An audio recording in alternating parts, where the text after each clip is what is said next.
Bugun masalagi qizil sabzidan osh tayyorlab beraman. Birinchi bo'lib nohot o'tamiz. Keyin yaxlagan mol go'shtini eritishga suvga solamiz. Ketidan piyoz va sabzini artib to'g'ri olgan bo'ladi. Qozonni tegini yoqib, yog'imizni qizdirishga qo'ydim. Yog' qizigandan keyin birinchi go'sht, ketidan piyoz solib qo'rib oldim. Piyoz tillarang bo'lgandan keyin sabzini solib, ustidan suv quyib olamiz. Navbat nohot, zira, tuz solishga. Undan keyin 20-30 daqiqa qaynatish kerak. Ungacha guruchni 3 marta yuvib, iliq suvga vitib qo'ygan bo'ladi. Aytgancha, men bu mahsulotlarni Korsikani Sharqiston filialidan oldim. 900 ml yog' atiga 17790 so'm, uzunchoq guruch 12790 so'm, nohotni 900 grammi 29990 so'm, piyozni 300 grammi 2390 so'mdan 700 so'm, tuz 2590 so'm, yaxlagan mol go'shtini 700 grammi 69990 so'mdan 48990 so'm, zira 7990 so'm. Qizil sabzini 1 kilosi bo'lsa 6990 so'mga tushdi. Zo'ra, oshimiz ham yaxshilab qaynab, shira tortdi.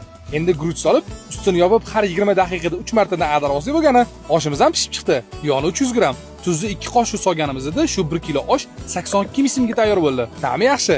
Qaysi viloyatda oshiga o'xshab ketdi. O'zi faqat qizil sabzidan qilinadigan oshni bilasizmi?